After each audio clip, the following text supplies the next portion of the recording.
GDM. Disfruta lo que ves. Buenas noches, amigos televidentes, una vez más con ustedes en su programa Hablemos de Calidad y otros temas que se transmite por este canal 74 todos los martes de 7 a 8 de la noche. Así que todos los martes vamos a esperarlo por aquí para conversar sobre diversos temas, habidas cuentas de que el objetivo principal de este programa es educativo, es transmitir conocimientos útiles a la ciudadanía, a la juventud, a los de nuestra generación también que necesitan en alguna forma orientación con relación a algunos temas. La noticia de la semana para nosotros, Francisco, el coproductor del programa, y yo, que trabajamos en el sector público, en la administración, como se le dice, cuando se habla de administración estamos hablando del sector público, sin decir administración pública, porque la única administración que hay es la pública. Tenemos el regocijo, la alegría, la gran satisfacción de informarles a todos ustedes que seguramente ya están enterados del otorgamiento de una medalla de plata por el Ministerio, por el gran jurado del Premio Nacional de la Calidad que organiza el Ministerio de Administración Pública, una medalla de plata al Ministerio de Energía y Minas. Nosotros somos partícipes, fuimos partícipes del proceso para llegar a este premio, para que el ministerio fuera galardonado con este premio. Creo que fueron 3, Francisco, de plata. De esos 3 nosotros obtuvimos un premio que es significativo, muy significativo para nosotros. Es un reconocimiento al trabajo hecho en solo 4 años. Es un ministerio en construcción, un ministerio relativamente viejo, y logramos presentar evidencias para los 9 bloques considerados en este premio de evidencias están debidamente organizadas por ámbitos temáticos, y nos sentimos muy satisfechos con este primer premio. Bueno, no habíamos planteado el oro, inclusive el gran premio. Siempre es bueno trazarse metas ambiciosas, y así lo hicimos, pero finalmente logramos plata y estamos muy satisfechos con ello. Por este medio nosotros queremos felicitar a todos los integrantes, a todos los servidores del Ministerio de Energía y Minas que con tanto entusiasmo apoyaron este proceso, liderado por la Dirección de Planificación y Desarrollo de esa institución. Muchas gracias a todos ustedes por su participación, por su colaboración, por su retroalimentación cuando se le pedía, por la presentación de las evidencias que correspondían a sus unidades, etcétera, etcétera. Y muchas gracias al Ministerio de Administración Pública por tan buena organización del evento, por una organización de calidad del evento, donde participaron expertos regionales e internacionales en el tema de la calidad. Pero hoy, como habíamos prometido, tenemos un tema interesante que tratar, un tema recurrente, un tema discutido, un tema enriquecido ampliamente por muchos intelectuales, autores de renombre, que es el tema de la fundación de nuestra República, de República Dominicana, ocurrida formalmente el 27 de febrero del año 1844.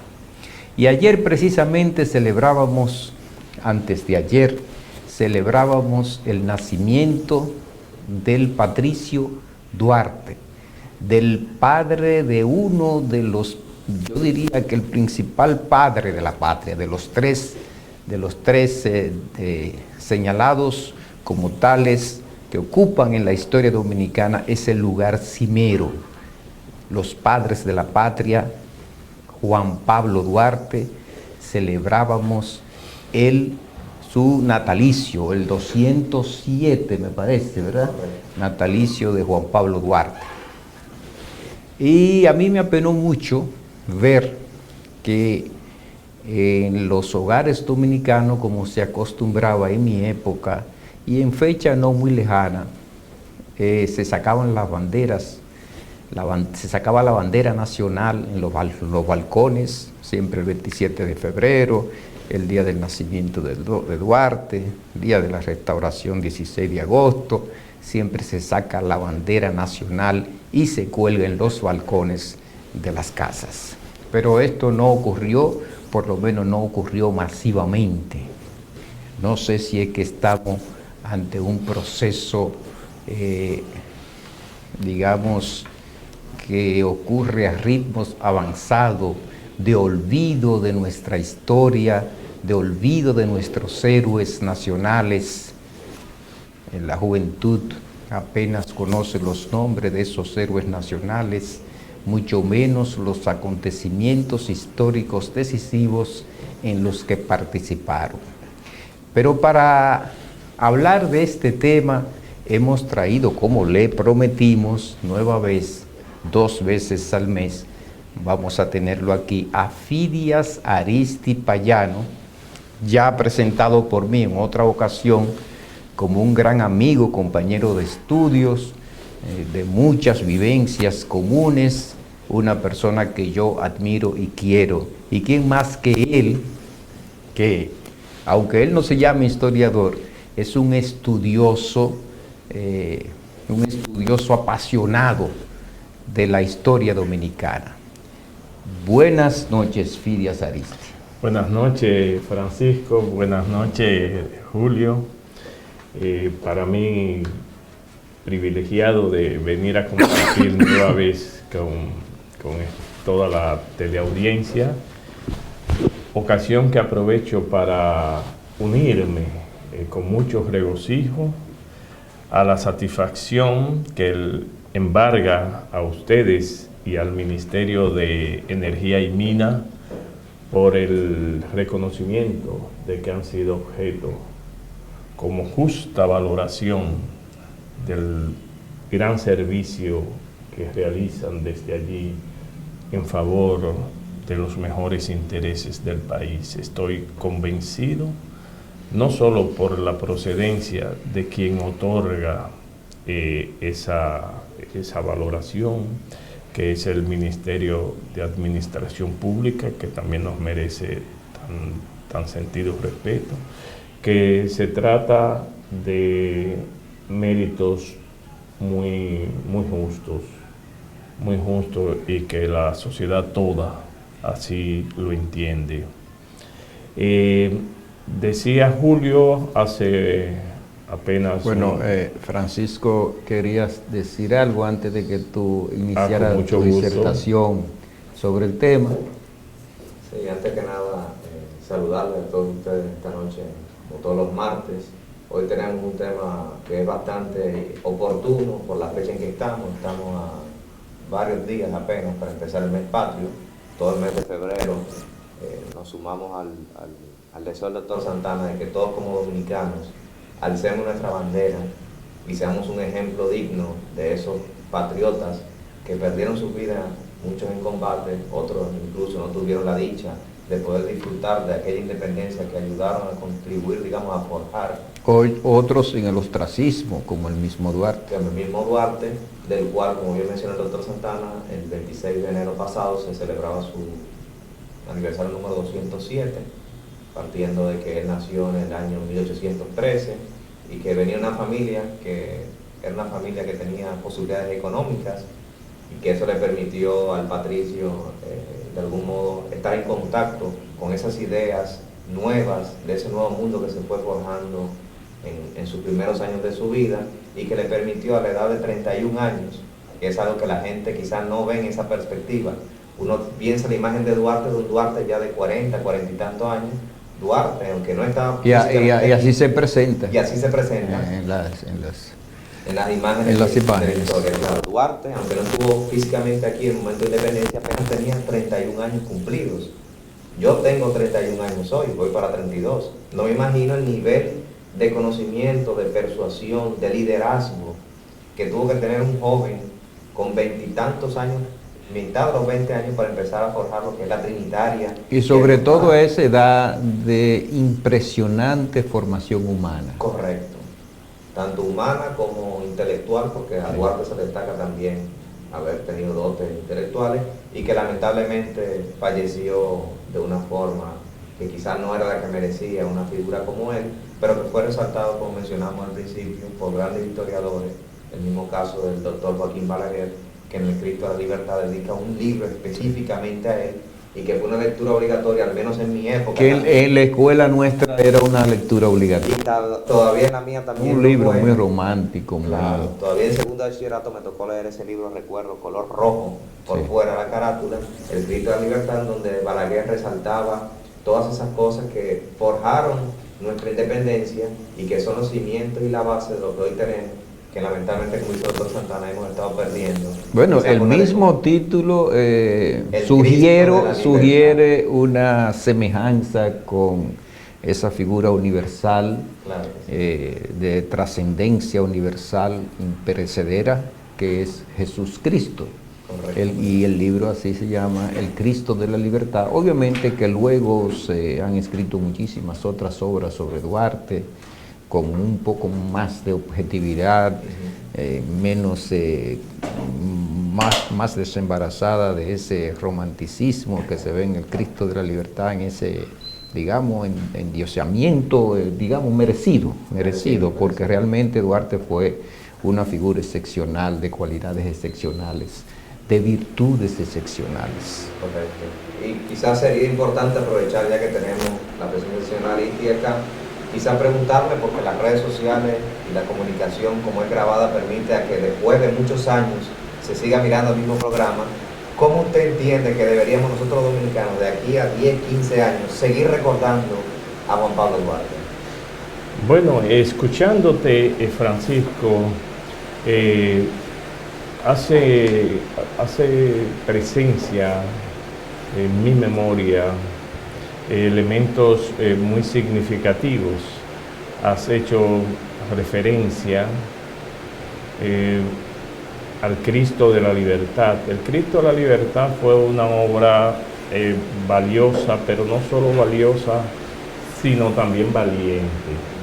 Fue una obra valiente porque escrita en un momento en que existía tal vez un exceso por el contexto social dominicano, un exceso en la exaltación de la figura militar de Pedro Santana.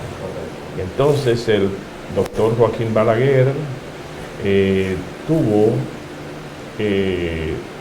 la ocurrencia, la inteligencia de escribir aquella obra que lo único censurable no es ni al autor ni a la obra, sino tal vez a la interpretación que se le ha dado, que no fue la procurada efectivamente por el autor.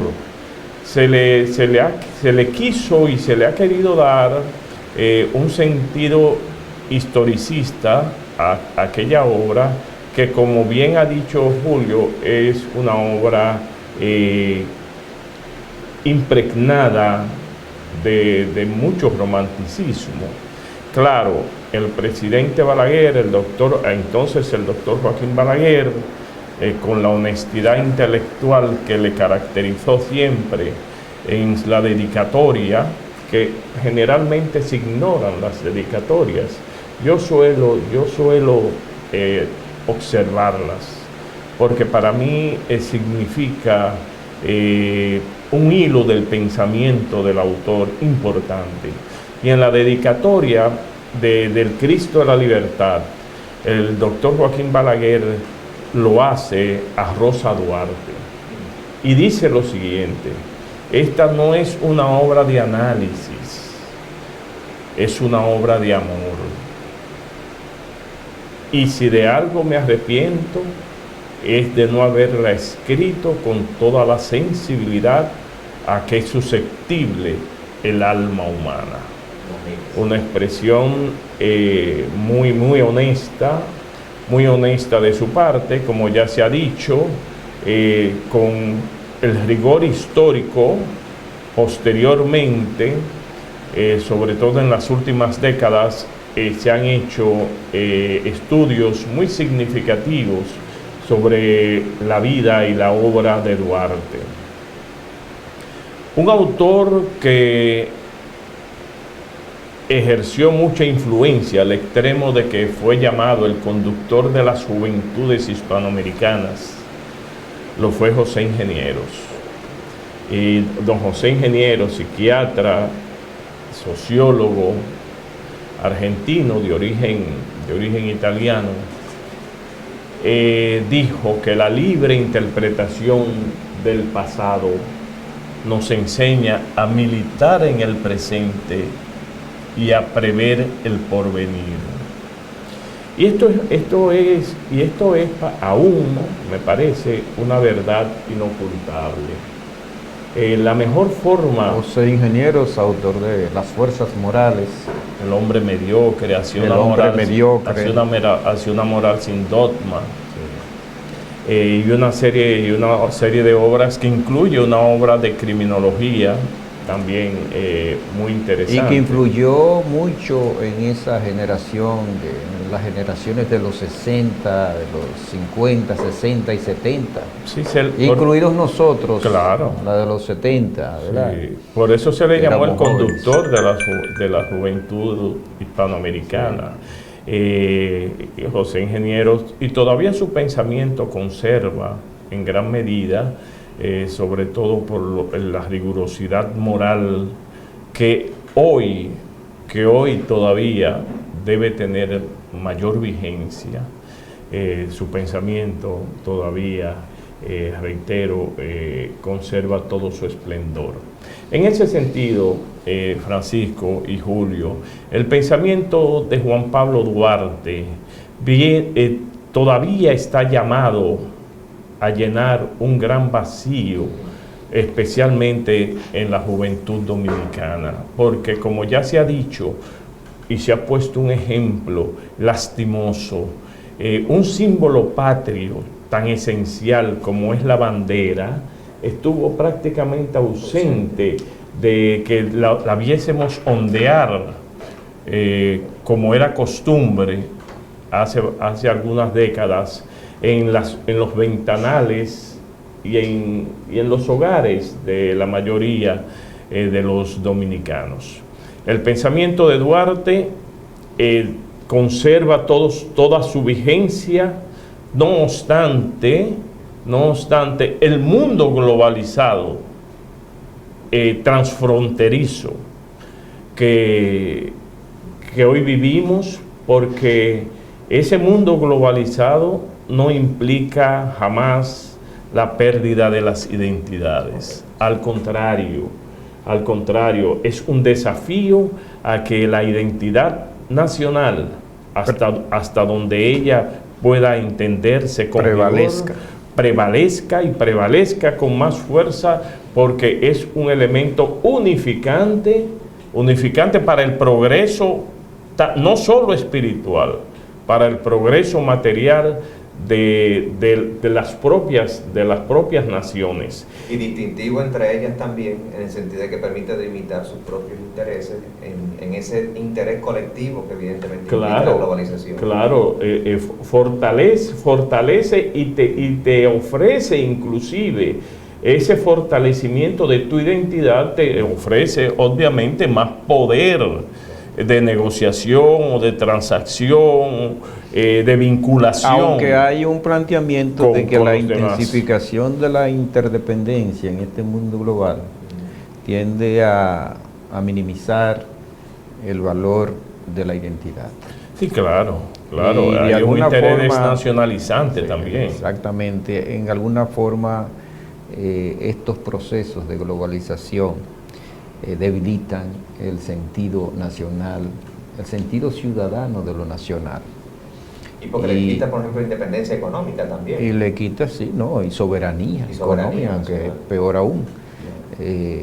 Eso es así, pero lo que dice Fidia es cierto. O sea, ese sentido de identidad, de lo nacional, de apreciación colectiva de los valores nacionales, afirma el progreso, afirma el desarrollo, consolida las metas comunes, el direccionamiento común hacia metas trascendentes, y ahí yo estoy completamente de acuerdo. Por lo tanto, los gobiernos, y el gobierno nuestro en especial particularmente, deberían de poner una mayor atención a los valores nacionales, entre los cuales se encuentran esos valores patrios, esos símbolos patrios, como son la bandera, el escudo.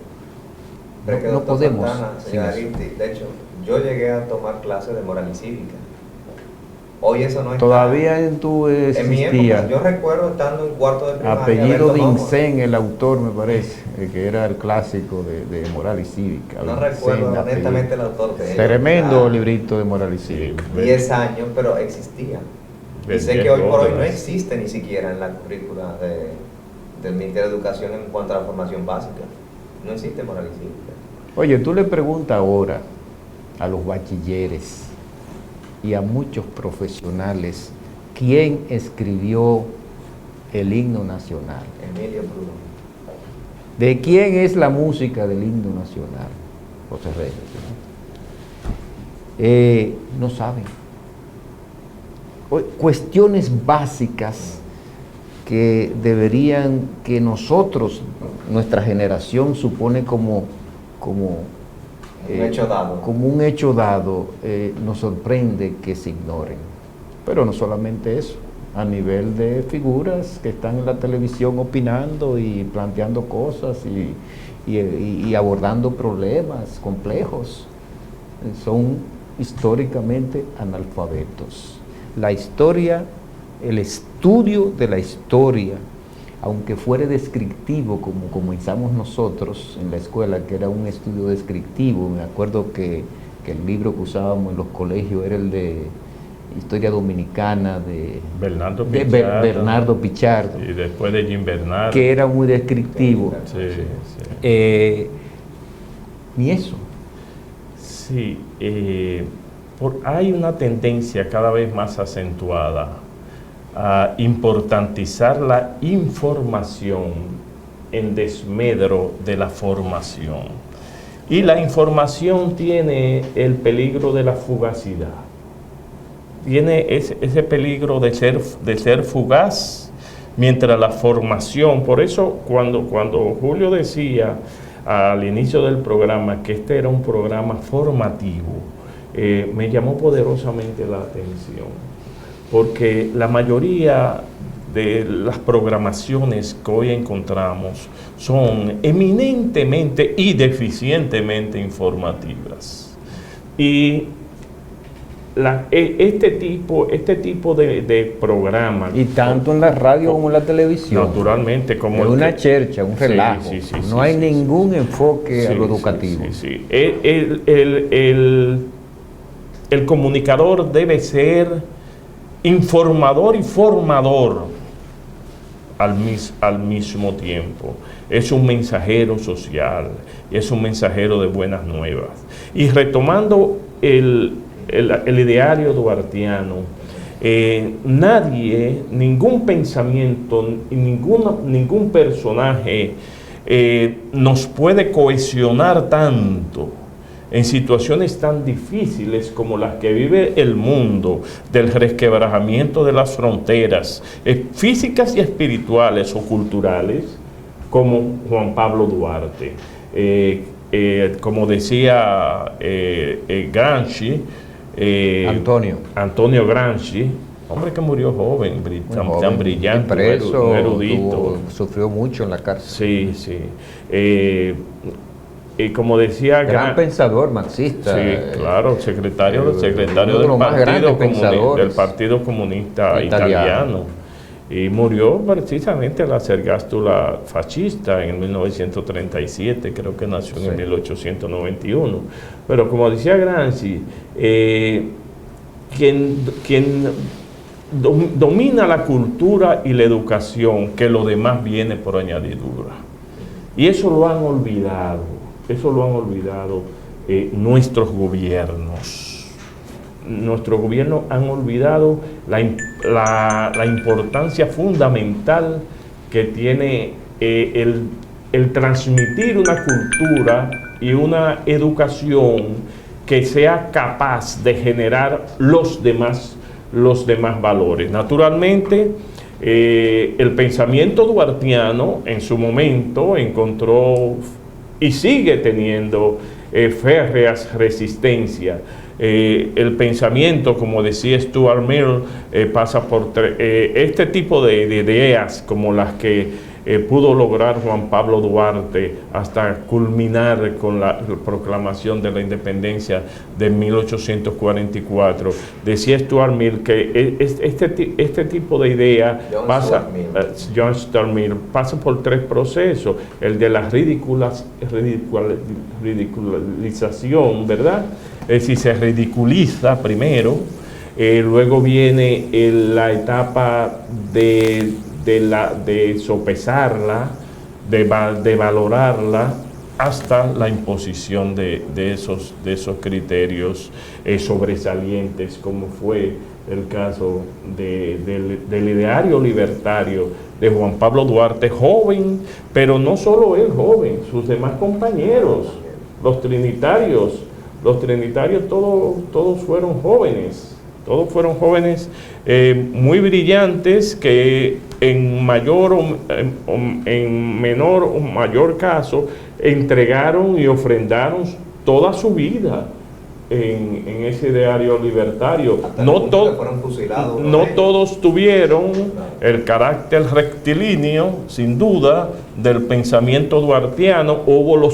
Hubo los elementos de quebrantamientos propios, tal vez, designados por la época misma. Sí, de la época y de las dificultades de aquellos tiempos, pero que no dejan de ser todos aquellos trinitarios verdaderos héroes que merecen el mayor reconocimiento de todos los dominicanos, y la mejor forma de reconocerlos a ellos es imitando su sacrificio y su entrega total.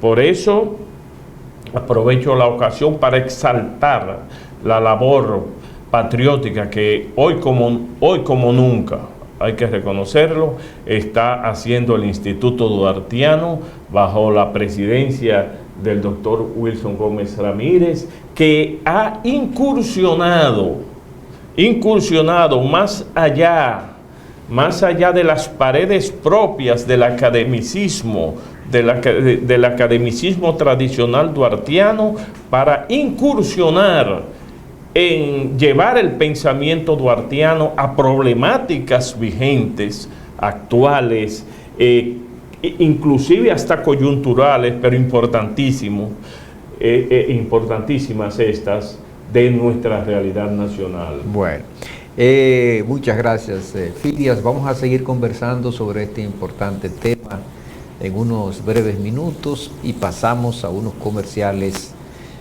a los que estamos obligados. Muchas gracias por su atención. Volvemos en breve.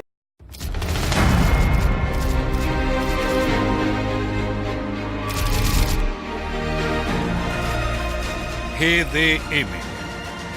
Disfruta lo que ves.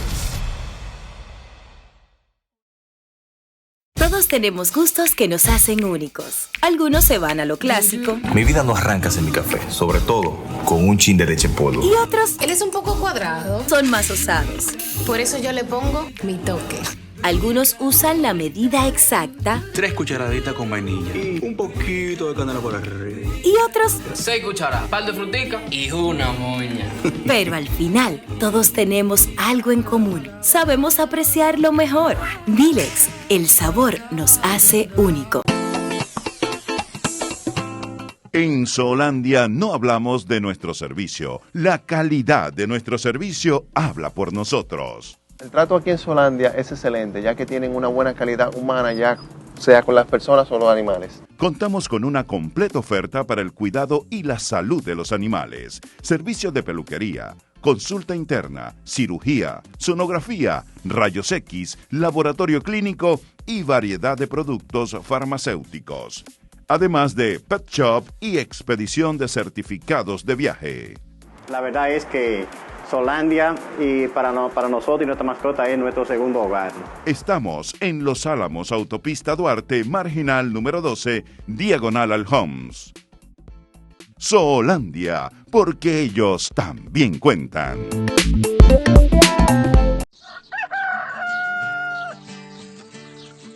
En cada comienzo, en cada decisión, estamos contigo. Conocemos tus expectativas, también tus temores. Quieres ver la calidad crecer ante tus ojos y tener el orgullo de ofrecer lo mejor a los tuyos. Sabemos justo lo que necesitas, porque tu pasión y tus retos son los nuestros. Invesagro, soluciones agropecuarias. Protegemos tu inversión. Todos tenemos gustos que nos hacen únicos. Algunos quieren ser influencers. Voy a enseñarles cómo preparar el verdadero shake con Milex instantáneo. Y otros ya lo son. ¡Charán! ¡Salud! Algunos siguen una rutina. Para la avena yo siempre le echo 4 cucharadas de Milex en polvo. Y otros, bueno, aún no saben lo que es eso. Pero al final, todos tenemos algo en común. Sabemos apreciar lo mejor. Milex, el sabor nos hace únicos.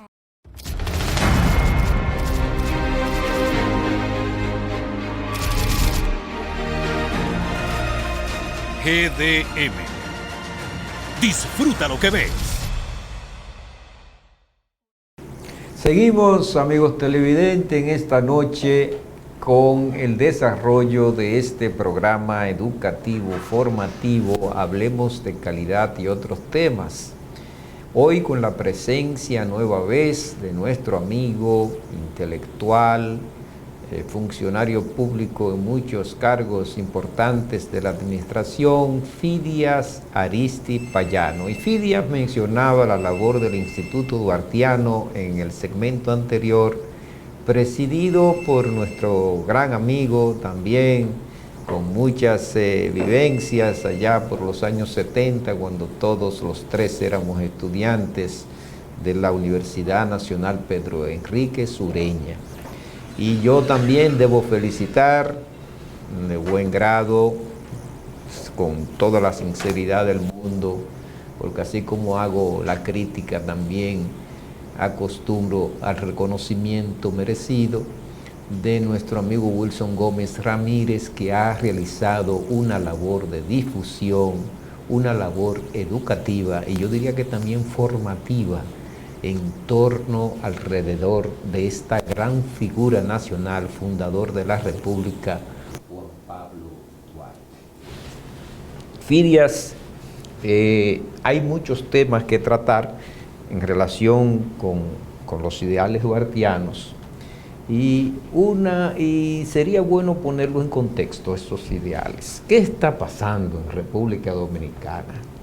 Nosotros en el programa pasado habíamos tocado el tema de este proceso de desarticulación social, familiar, yo diría que también en algún sentido también político, de esta degradación moral que se observa en la sociedad dominicana, las inconductas, incluso de los que están llamados a dar ejemplos.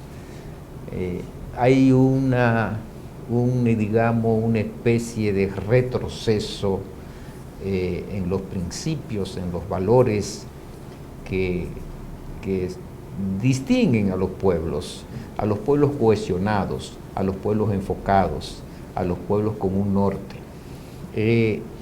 Muchos están inquietos, muchos ciudadanos están preocupados porque no saben a dónde vamos a llegar con esta insensibilidad social que estamos observando.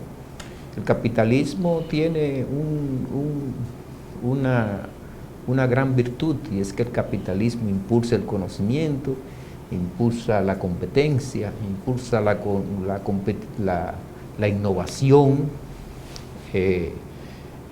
desarrolla la base material de los pueblos, pero tiene un lado oscuro, y es que fomenta el individualismo, el egoísmo, el carrerismo, el quítate tú para ponerme yo.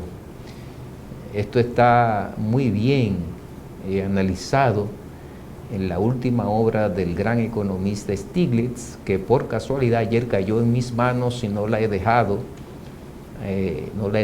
de leer durante tempranas horas de la mañana. Tremenda obra sobre el capitalismo y la preocupación que este pensador, porque es un pensador de la democracia, Stiglitz, además premio Nobel de Economía, además de ser economista, es un pensador de la democracia, donde él planteaba esto que estoy planteando, de ese lado oscuro del capitalismo, y que se necesita urgentemente una reforma política radical, así mismo lo dice, y que ya basta de gradualismos, dice Stiglitz. Por radical no menciona evidentemente violencia, sino cambio drástico, que vayan al fondo, que vayan a los problemas estructurales, que a nivel de la gran política, a nivel de las potencias, hay una cúspide de grandes millonarios que no pasan de 12, que concentran el 80% del ingreso mundial y no son más, y no componen más que un 1 y pico por ciento de la población mundial, de modo que él se centra en esto, en la alta concentración de la riqueza, en esta devastación, digamos, moral, por decirlo de alguna forma. Hace un análisis, no he terminado de leer la obra, pero hace un análisis bastante holístico de la problemática del mundo. Y yo vi reflejado en ese libro muchos de los problemas que estamos nosotros enfrentando en nuestro país. Tenemos una luz, tenemos muchas luces, muchos pensadores que son luces, que son faros. Uno de ellos es nuestro Duarte, que con sus enseñanzas hoy pueden ayudar muchísimo. Yo lo creo así. Sí, y yo comparto plenamente ese optimismo.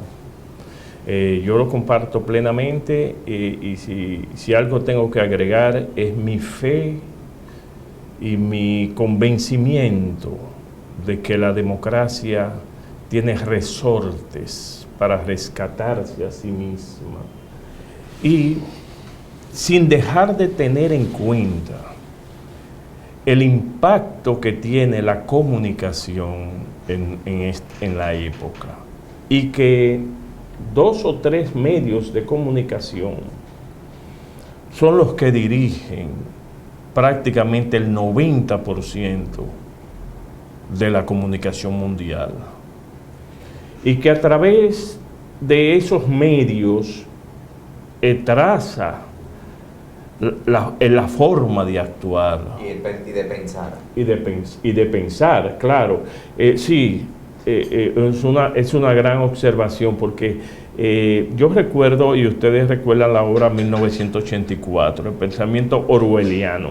Ahora, con eso que observación, esa acotación que hace Francisco, yo recuerdo una expresión de esa tan conocida obra que dice: quien domina el presente, domina el pasado, y quien domina el pasado, dirige el futuro. Entonces, eso es importante que nosotros lo entendamos, que es fundamental que las manos que dirigen hoy, que son las que nos orientan de cómo ha sido nuestro pasado, son las que definen el futuro, la trayectoria de los pueblos, y que esas fuerzas que gravitan en la actualidad, desgraciadamente, se caracterizan por la banalización, por lo que Vargas Llosa, creo que fue Vargas Llosa en uno de sus libros, le llama la sociedad del espectáculo. La espectacularidad es lo que está imperando, desgraciadamente, entre nosotros, los intereses difusos y transitorios que nos han alejado de nuestras esencias y de nuestras cuestiones básicas, como es fundamentalmente en el caso nuestro el pensamiento de Duarte.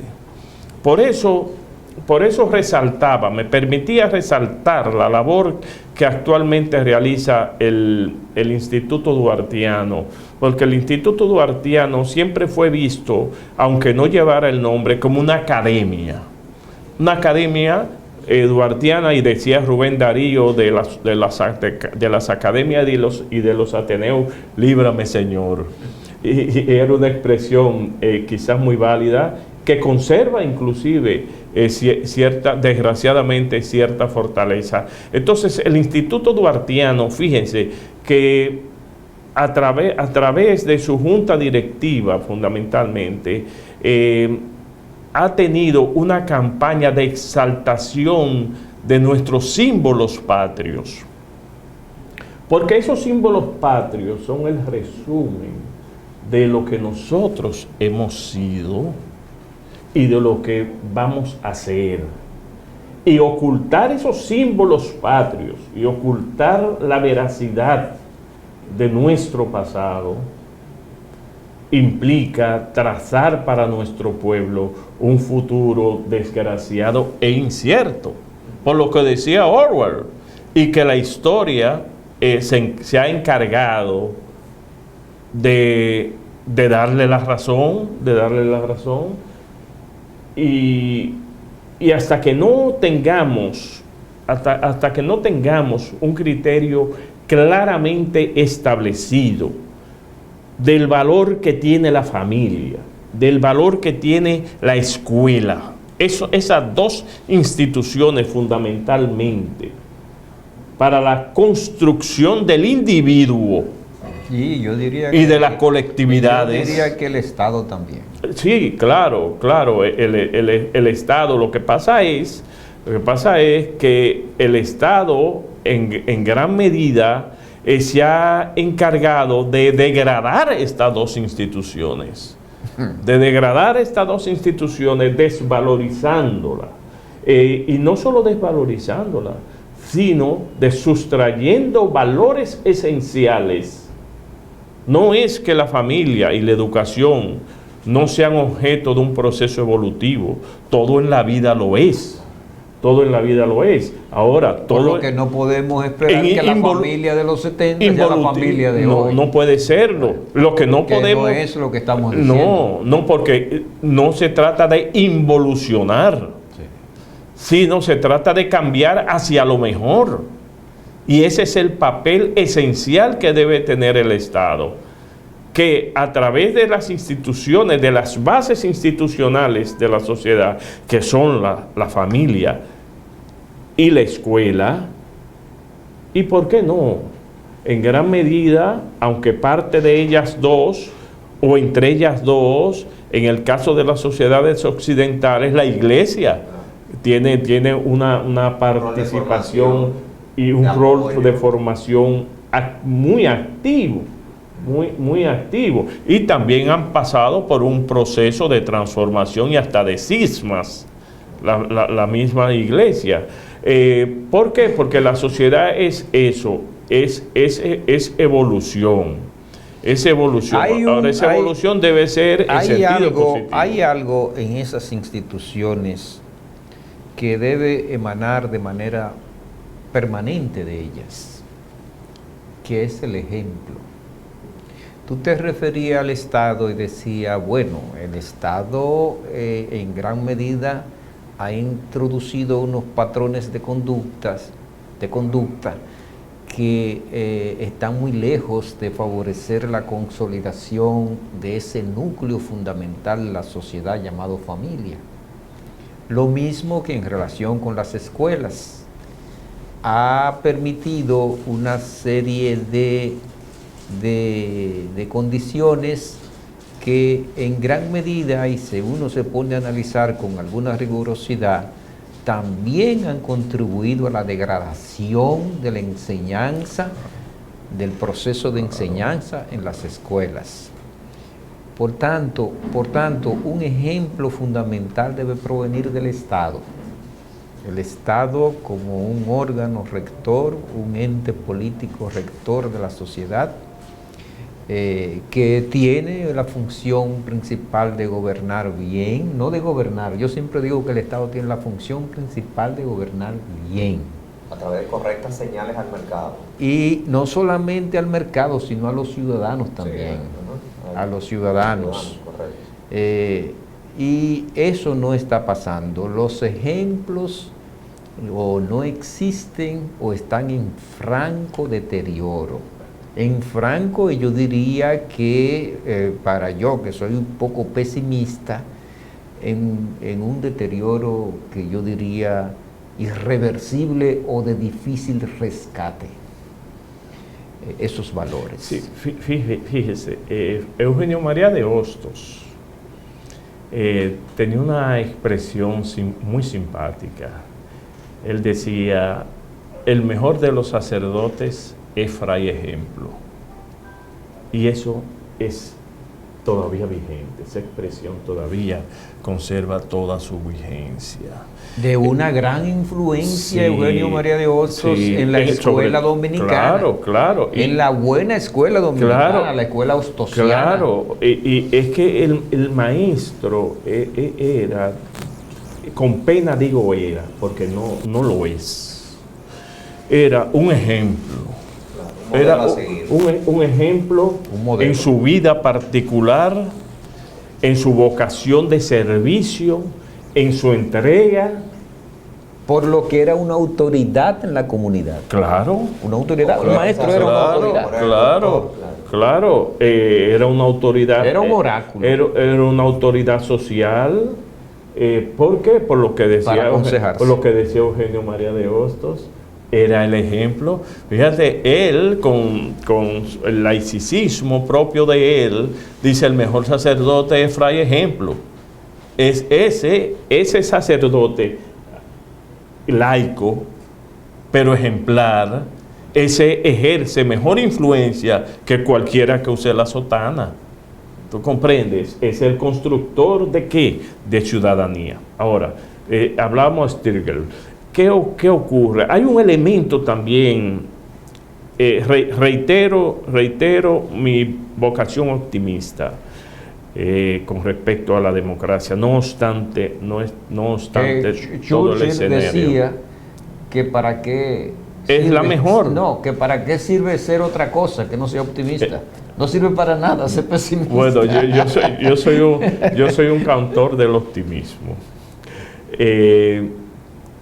Debo decirle que sí, que naturalmente quizás una falla que tiene la democracia, que la observó Giovanni Sartori, que es quizá uno de los más grandes exponentes de la teoría democrática, ¿verdad? Sartori Sartori decía que lo que debe caracterizar la democracia no es el poder ejercer el voto, el ejercicio electoral. De elección, que una vez cada tantos años. Eso tiene un carácter secundario. El carácter primario de la democracia es el respeto de la mayoría a la minoría. Que el que saca 51 cree que 51 es 100. Y eso no es así. Hace una ecuación matemática de entender que es 100 desde que tiene el 51 y se considera con una licencia que le da permiso para decidir por los 100, porque representa a los 100. Y no es eso. La democracia debe ser fundamentalmente escuchar, respetar, compartir, consensuar con las minorías. Gobernar para una mayoría dividida. Porque usted saca 51, pero tiene que gobernar para el bien de los 100. Para el bien de los 100. ¿Usted comprende? Esa es la esencia de la democracia. Y eso es lo que no siempre, desgraciadamente, se ha perdido. Lo hemos perdido. Pero, ¿qué ocurre?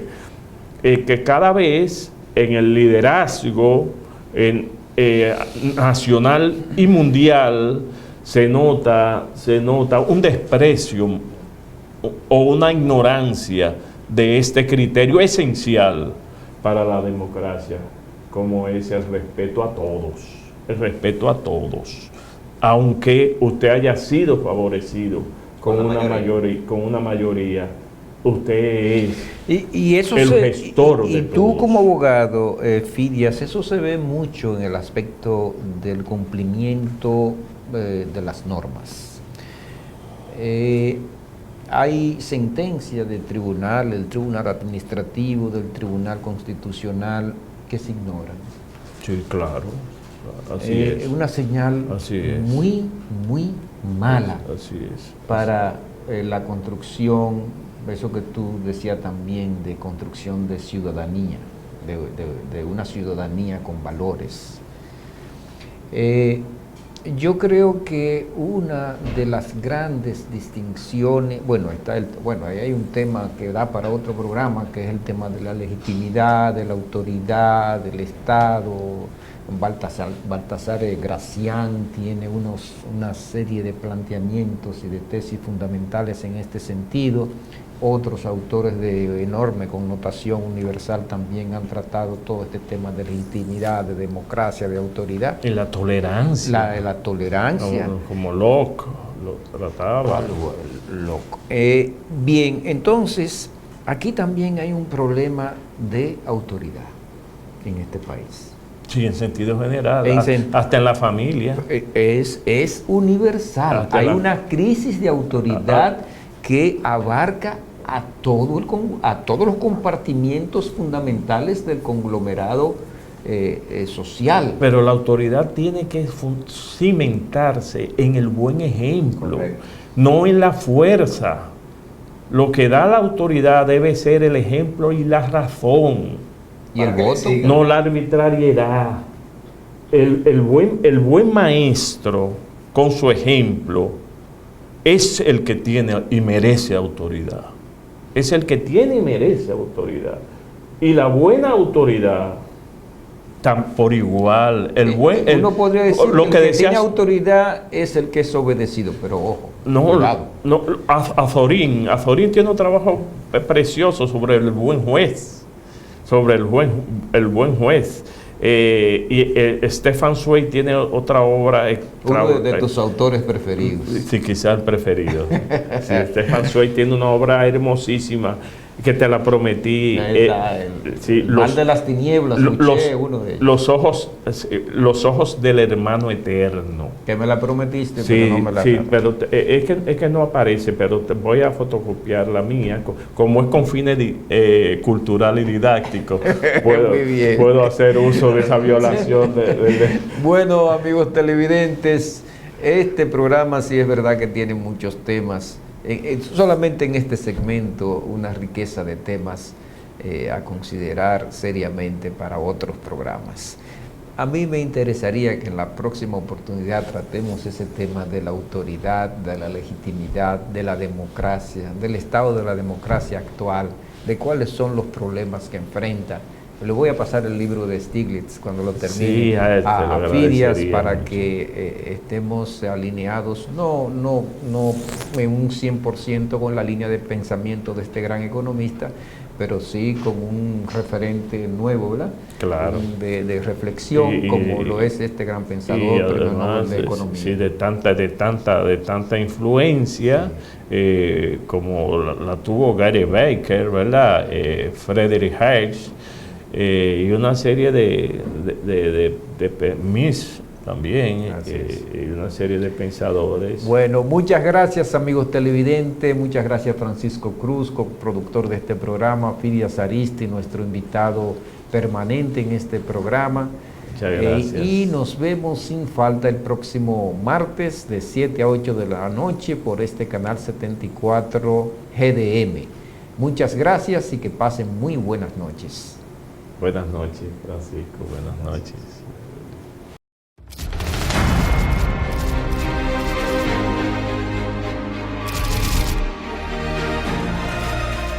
GDM. Disfruta lo que ves.